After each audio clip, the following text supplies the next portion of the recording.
बात करते हैं सर्दी के असर की। हम बात कर रहे थे अदिति के दिल्ली में कैसी ठंड महसूस हो रही है, लेकिन ये दिल्ली की ठंड तो कुछ भी नहीं है जो द्रास में इस वक्त मौसम बना हुआ है। देखिए, भारत का सबसे ठंडा इलाकों में से एक करगिल का द्रास, जहां पर हालात ऐसे हैं कि ठंड की चपेट में सब कुछ जमा हुआ नजर आ रहा है।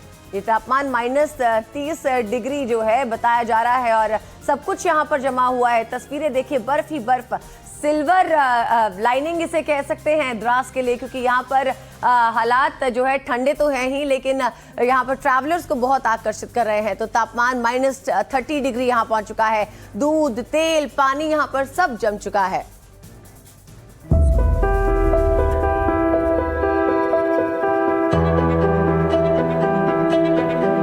-30 डिग्री पर पहुंचा तापमान।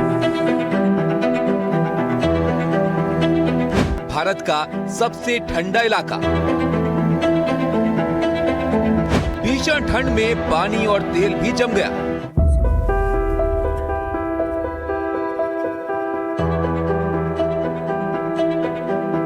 बर्फीली हवाएं, चारों ओर बर्फ ही बर्फ,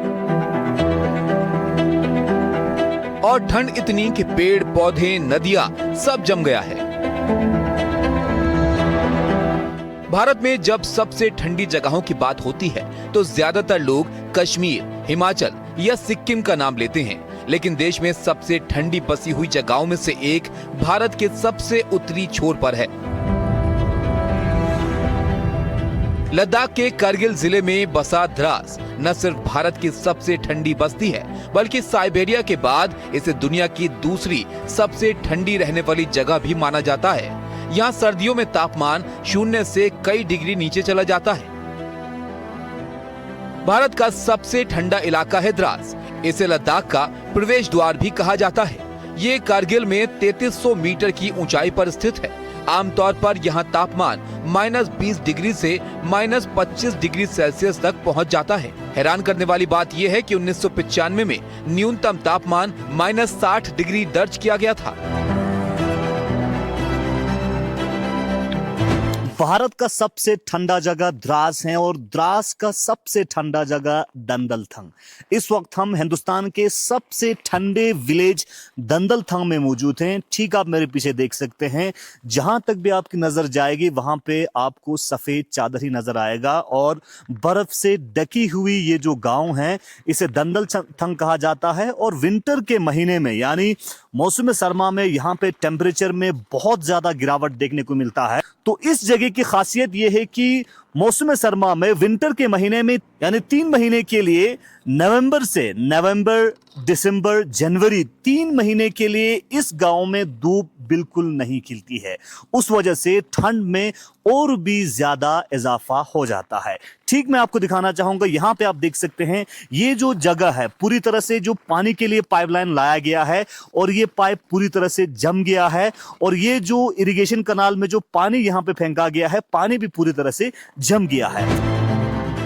बर्फीली हवाएं और चारों ओर जमी हुई बर्फ इंसान के साहस और सहन शक्ति की कड़ी परीक्षा लेती है। यहाँ ठंड इस कदर बढ़ जाती है कि पानी, दूध, तेल हर चीज जम जाती है।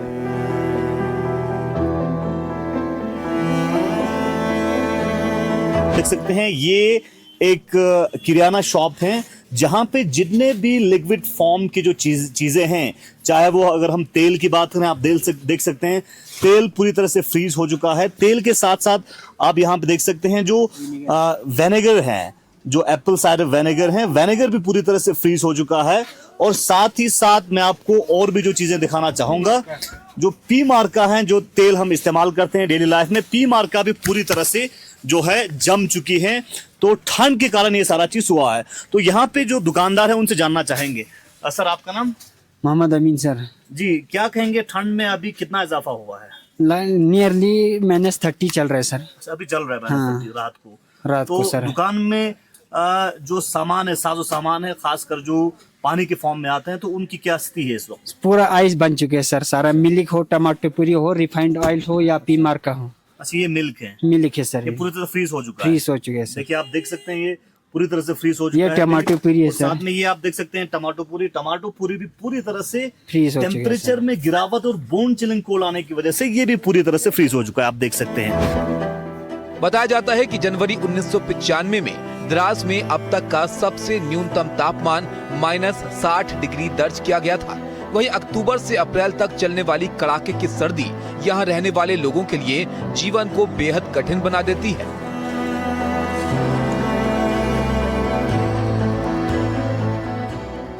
वहीं द्रास में स्थित डंडाल थांग एक ऐसी जगह है जहां नवंबर से जनवरी तक यानी लगभग 3 महीनों तक आसपास के पहाड़ों की वजह से गांव में सूरज की रोशनी तक नहीं पहुंच पाती, जिससे वहां के लोगों को लंबे वक्त तक ठंड में ही रहना पड़ता है।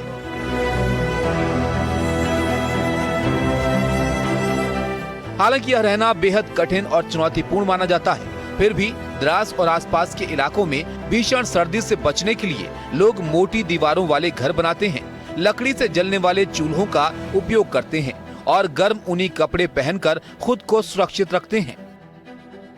Bureau report, NDTV India. तो किस तरह की जिंदगी होती होगी, आप अंदाजा लगाइए कि -30 डिग्री तक तापमान जा रहा है। वैसे यहाँ पर तो चुनौतियां बहुत होती हैं दीदी, लेकिन कुछ ऐसे जगहें हैं जहाँ पर बर्फबारी का मौसम जो है वो खुशनुमा नज़ारे लेकर आता है। जी, पहाड़ी इलाकों की खूबसूरती अब आजकल और निखर सी गई है। कश्मीर घाटी की बात करें तो गांदरबल, बारामूला, अनंतनाग, बांदीपुर और कुपवाड़ा में भारी बर्फबारी हो रही है और बर्फ की चमक दूर तक दिखाई दे रही है।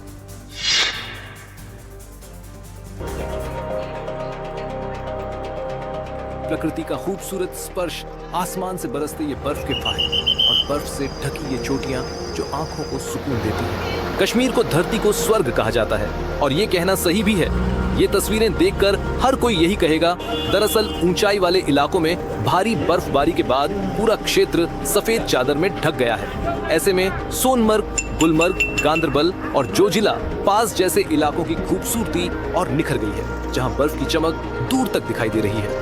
गांदरबल में घरों की छतों पर बर्फ की मोटी चादर बिछी हुई है, पेड़ों पर बर्फ जमी हुई है, यहाँ तक कि नदियों का पानी भी जम गया है। तापमान लगातार फ्रीजिंग पॉइंट से नीचे बना हुआ है, जिससे सर्दी का तीखापन और बढ़ गया है। स्थानीय लोग भी कुदरत के इस कहर के आगे मजबूर हैं। हालांकि भीषण सर्दी से बचने के लिए लोगों ने मोटी दीवारों वाले घर बनाकर और गर्म ऊनी कपड़े पहनकर खुद को सुरक्षित रखने का तरीका सीख लिया है। Bureau report, NDTV India. तो जहां एक तरफ बर्फबारी ने वादियों को गुलजार कर दिया है, वहीं दूसरी तरफ सोनमर्ग में भारी बर्फबारी के बाद हालात मुश्किल बने हुए हैं।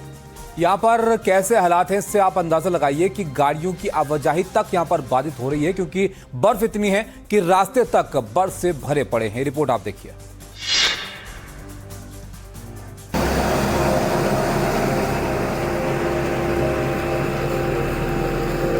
सोनमर्ग में भारी बर्फबारी के बाद हालात मुश्किल बने हुए हैं।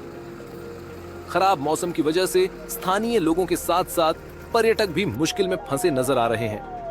सोनमर्ग में सड़कें फिसलन भरी हो गई हैं और साथ ही विजिबिलिटी भी बेहद कम हो गई है। ऐसे में सड़कों पर गाड़ियां फिसल रही हैं।